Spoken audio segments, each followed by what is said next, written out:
Le passage d'aujourd'hui est Genèse 42, 26, 38. Lisons-le ensemble.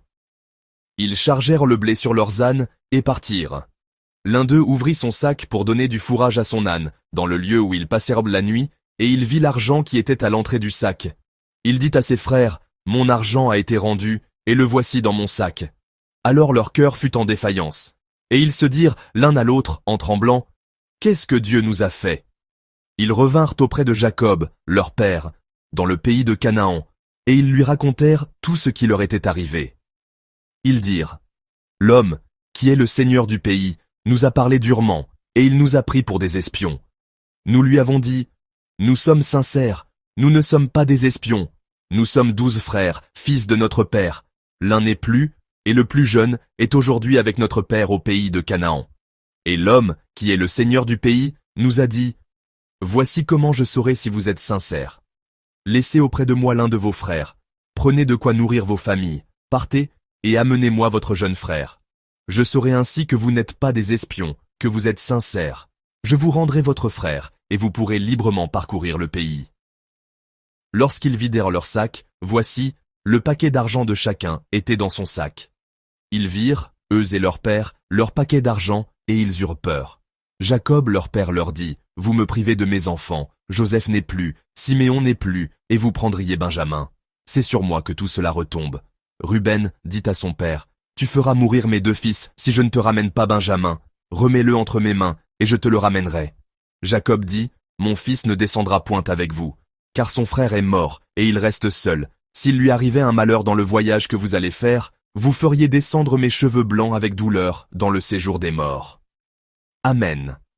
Le passage que nous allons examiner aujourd'hui est la seconde moitié du chapitre 42 de la Genèse. C'est l'histoire de Joseph. À force de la parcourir, Joseph ne nous semble plus comme un simple personnage biblique, mais plutôt comme un voisin ou un membre de notre Église, tant il nous est devenu familier. Cette familiarité signifie sans doute qu'il s'agit d'une histoire que nous connaissons déjà ou qui se répète. Cependant, même si cette histoire nous est familière, j'espère que ce moment nous permettra de jouir de la grâce du Seigneur, qui vient nous parler d'une manière nouvelle aujourd'hui. Pour résumer brièvement ce qui s'est passé jusqu'à présent, nous avons vu que Dieu s'était révélé à travers le rêve de Pharaon. À l'époque, en Égypte, personne ne pouvait interpréter ce rêve, ce qui causa une grande inquiétude. Mais grâce à Joseph, qui était rempli de la sagesse de Dieu, ce plan divin fut révélé au monde entier. Il s'agissait de 7 années d'abondance, suivies de 7 années de famine. Comme le rêve l'avait annoncé, une quantité énorme de céréales fut récoltée pendant les 7 années d'abondance. Genèse 41, verset 49, nous donne une idée de l'ampleur de cette abondance. Laissez-moi vous le lire. Joseph amassa du blé, comme le sable de la mer, en quantité si considérable que l'on cessa de compter parce qu'il n'y avait plus de nombre. Amen. Ce verset nous fait presque sentir l'accomplissement de la promesse que Dieu avait faite à Abraham. Ta descendance sera aussi nombreuse que les grains de sable au bord de la mer. On peut ainsi imaginer l'ampleur de l'abondance de cette époque. Cependant, ces 7 années de prospérité ne tardèrent pas à s'évanouir. En effet, une famine si grave s'abattit que les 7 années d'abondance furent complètement oubliées. Le blé, aussi abondant que le sable de la mer, fut effacé des mémoires par une famine terrible. De nos jours, un été sans pluie cause déjà des dommages aux cultures et de grandes difficultés, mais dans la société antique, cette famine de 7 ans a dû être un fléau d'une gravité inimaginable. La plupart des gens de l'époque ont probablement fait face à une crise désespérée, luttant pour leur survie. Bien sûr, grâce à la sagesse de Joseph, l'Égypte a pu surmonter cette famine sans trop de mal, car le blé avait été bien stocké. Mais en dehors de l'Égypte, les autres régions connurent de graves difficultés. Jacob et sa famille furent également confrontés à cette épreuve. Eux aussi commencèrent à chercher des moyens de survivre à la famine. Heureusement, Jacob entendit une rumeur. L'Égypte avait amassé des réserves de céréales qui lui permettèrent de survivre. Jacob ordonna donc à ses fils de se rendre rapidement en Égypte pour acheter du blé. Les 10 fils de Jacob, obéissant à leur père, se mirent en route en toute hâte vers l'Égypte. C'était un choix dicté par la nécessité de survivre. Dans cette situation d'urgence où leur vie était en jeu, leurs pas les menèrent en Égypte où, ironiquement, ils rencontrèrent Joseph. Bien sûr, ils ne s'attendaient pas à ce que Joseph soit le gouverneur de l'Égypte, et les frères lui demandèrent donc de leur vendre du blé. Contrairement à ses frères, Joseph les reconnut immédiatement. En les voyant, un rêve oublié lui revint en mémoire. C'était le rêve où le soleil, la lune et 11 étoiles se prosternèrent devant lui. Le nombre de frères présents ce jour-là était cependant un peu différent de celui du rêve. Il en manquait un. Joseph se dit alors qu'il devait vérifier ce qu'il était advenu de son jeune frère.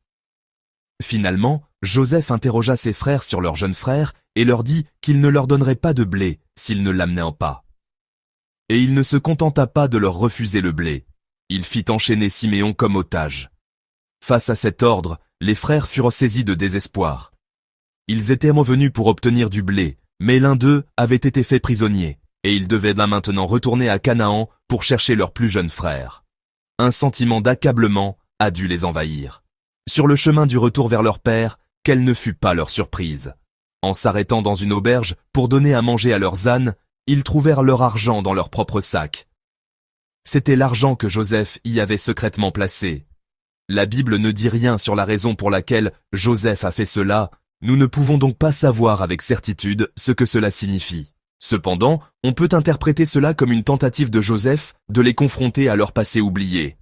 Il voulait probablement les tester, voir si, comme autrefois, ils abandonneraient Siméon pour de l'argent, tout comme il l'avait vendu, lui, Joseph, aux marchands madianites.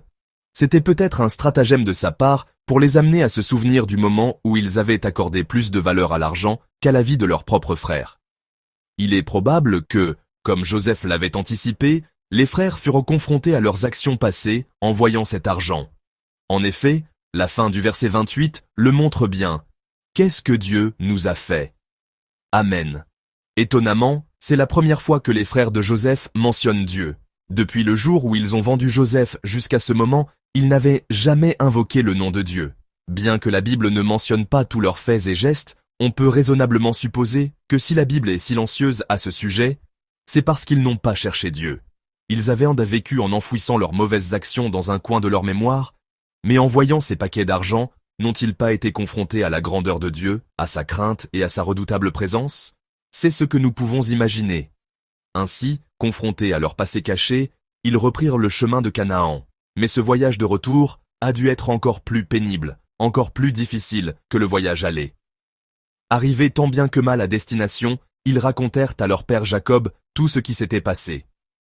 Voici ce que disent les versets 33 et 34 du chapitre 42 de la Genèse. Lisons-les ensemble d'une seule voix. Et l'homme, qui est le Seigneur du pays, nous a dit, « Voici comment je saurai si vous êtes sincères. Laissez auprès de moi l'un de vos frères. Prenez de quoi nourrir vos familles. Partez et amenez-moi votre jeune frère. Je saurai ainsi que vous n'êtes pas des espions, que vous êtes sincères. Je vous rendrai votre frère, et vous pourrez librement parcourir le pays. » Amen. Les frères, en rapportant les paroles du gouverneur de l'Égypte, ont dû paraître changés. On peut voir là une manifestation de leur sincérité, cessant de mentir après avoir été confrontés à leur passé. Et leur changement ne s'arrête pas là. On remarque une attention particulière envers leur père. Dans le passé, leur cœur était probablement rempli de haine plutôt que d'affection pour leur père, qui préférait Joseph. Mais ce cœur, qui n'avait pas changé même après avoir vendu Joseph aux Madianites, semble s'être transformé après leur rencontre avec lui et la découverte de l'argent. Autrefois, ils n'auraient non peut-être même pas pensé à la tristesse de leur père lorsqu'ils lui ont annoncé la mort de son fils, mais cette fois-ci, ce fut différent. Au lieu de tout raconter brutalement à leur père, ils ont utilisé des expressions délicates pour le ménager. Sachant que leur père s'inquiéterait en apprenant que Siméon avait été enchaîné, ils lui ont parlé avec une délicatesse nouvelle. L'expression « laissez l'un de vos frères avec moi » en est la preuve. Ils n'ont pas dit « un de nos frères a été enchaîné », mais « un de nos frères est resté auprès de Joseph, le gouverneur de l'Égypte ». Cette expression montre probablement le changement des frères de Joseph. Et cela ne s'arrête pas là. Comme le dit le verset 34, ils ajoutent même l'idée qu'ils pourront faire du commerce. Bien que Joseph n'ait jamais dit une telle chose, ils le disent pour rassurer leur père, comme pour lui dire que tout ira mieux. On peut interpréter cela comme un signe de changement chez les frères de Joseph, une marque d'égard pour leur père. Cependant, cette tentative de le ménager est réduite à néant. Au verset 35, en vidant leur sac, les paquets d'argent apparaissent. Jusque-là, leur père Jacob les avait peut-être crus. Mais en voyant ces sacs d'argent, il a dû faire le lien entre cet événement, le malheur arrivé à Joseph par leur faute dans le passé, et le fait que Siméon était maintenant prisonnier. Il a dû conclure que ses fils, pour de l'argent, avaient cette fois encore causé la perte de Siméon. Jacob dit alors qu'il ne donnera pas Benjamin, marquant ainsi sa profonde méfiance envers eux. C'est une scène où la blessure de Jacob refait surface. Bien sûr, en voyant cela, Ruben propose de ramener Siméon, allant jusqu'à dire à son père qu'il peut tuer ses 2 fils s'il échoue. Mais Jacob n'accepte pas la proposition de Ruben. Toutes les blessures cachées et dissimulées de la famille éclatent au grand jour dans ces versets. Avec ces blessures désormais exposées, leur cohabitation difficile se poursuit. On ne sait pas combien de temps cela a duré, mais comme nous le verrons dans le chapitre 43 de la Genèse, ils finiront par retourner en Égypte. Entre-temps, il y a eu cette cohabitation tendue. Mais, chers amis, à vrai dire, ce passage ne semble pas absolument nécessaire. On pourrait se dire que c'est une histoire dont on pourrait se passer. À première vue, l'histoire semblerait plus simple et plus édifiante si elle s'était déroulée autrement. Les frères laissent Siméon, retournent à Canaan et, poussés par la famine, repartent en Égypte pour chercher de la nourriture et sauver leurs frères. Alors pourquoi Dieu nous confronte-t-il aujourd'hui à cette histoire embarrassante, à cette confrontation avec la blessure? Pourquoi Dieu a-t-il tenu à consigner ce récit poignant? C'est, paradoxalement, pour nous montrer la rude miséricorde de Dieu. En fait, Jacob et ses enfants étaient le peuple de l'alliance de Dieu, une alliance qui remontait à Abraham. Ils étaient les descendants choisis pour accomplir la volonté de Dieu sur terre. Ils étaient le peuple avec lequel Dieu avait fait alliance, choisissant un homme, Abraham, et promettant que ses descendants seraient une source de bénédiction. Mais quel était leur état? Même si Jacob avait prospéré chez Laban, étant parti avec son bâton pour revenir avec 2 camps, même s'il avait reçu le nom d'Israël, sa famille était-elle une source de bénédiction à ce moment-là? Non, ce n'était pas le cas. Loin de la promesse qui leur avait été faite, les frères vivaient dans l'animosité et le péché. En présence de Joseph, qu'ils n'avaient pas reconnu, ils ont avoué leur culpabilité collective dans le péché de l'avoir vendu. Ils n'ont pas traité avec amour leur père qui ne préférait que Joseph, et surtout, ils vivaient loin de Dieu. L'alliance de Dieu semblait rompue, et la vie des enfants de Jacob paraissait remplie de péché.